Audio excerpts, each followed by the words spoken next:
എല്ലാവർക്കും നമസ്കാരം. ഒരു കുടക്കീഴിലേക്ക് ഏവർക്കും സ്വാഗതം. അറിയേണ്ടതെല്ലാം കുറഞ്ഞ സമയത്തിനുള്ളിൽ ഒരു കുടക്കീഴിൽ. ഞാൻ ഇന്ന് വന്നിരിക്കുന്നത് ബ്രെഡ് ബജിയുടെ റെസിപ്പിയുമായാണ്. ഇതിനായി ഞാനൊരു 6 ബ്രെഡ് എടുത്തിട്ടുണ്ട്. ഓരോ ബ്രെഡും 4 പീസായി മുറിക്കണം.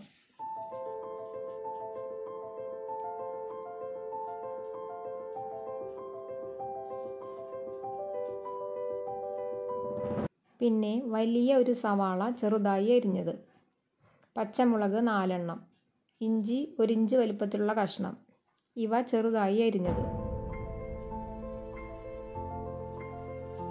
ഒരു തണ്ട് വേപ്പില, കടലമാവ് 200 ഗ്രാം എടുക്കാം. ഇതിലേക്ക് മുളക് പൊടി 1.5 ടീസ്പൂൺ,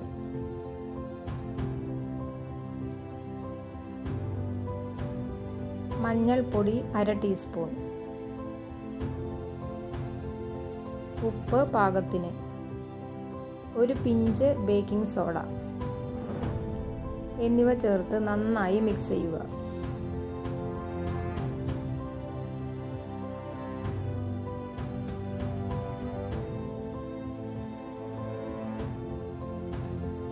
ഇതിലേക്ക് അരിഞ്ഞു വെച്ച വെജിറ്റബിൾസ് ആഡ് ചെയ്യാം.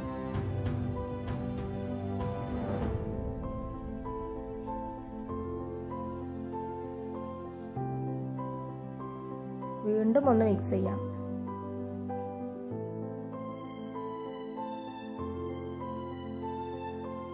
പാകത്തിന് വെള്ളമൊഴിച്ച് എല്ലായിടവും നന്നായി യോജിപ്പിക്കുക.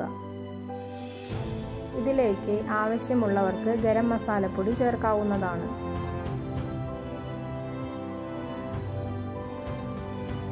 ഈ ഒരു കൺസിസ്റ്റൻസിയാണ് വേണ്ടത്. വെള്ളം കൂടുതലായാൽ വെന്ത് കിട്ടാൻ വിഷമമായിരിക്കും. എണ്ണ ധാരാളം വലിച്ചെടുക്കുകയും ചെയ്യും.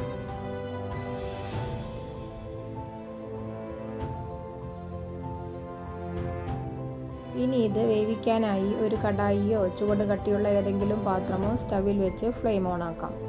അതിലേക്ക് എണ്ണ ഒഴിച്ച് നന്നായി ചൂടാകുമ്പോൾ ഓരോ ബ്രെഡ് പീസായി ആവിൽ മുക്കി എണ്ണയിലിടുക.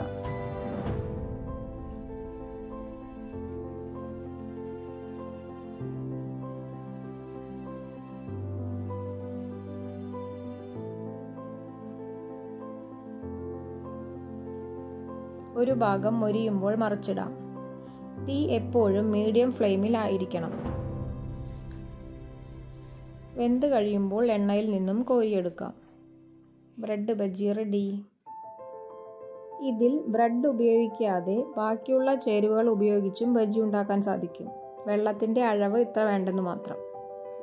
ബ്രെഡ് ചേർക്കുമ്പോൾ ഒരു പ്രത്യേക ടേസ്റ്റ് കൂടുതൽ കിട്ടും. വൈകുന്നേരം ചായക്കൊപ്പം കഴിക്കാൻ വളരെ പെട്ടെന്ന് ഉണ്ടാക്കിയെടുക്കാൻ പറ്റുന്ന ഈ റെസിപ്പി എല്ലാവരും ഒന്ന് ട്രൈ ചെയ്ത് നോക്കിയിട്ട് അഭിപ്രായം പറയണേ. Thank you.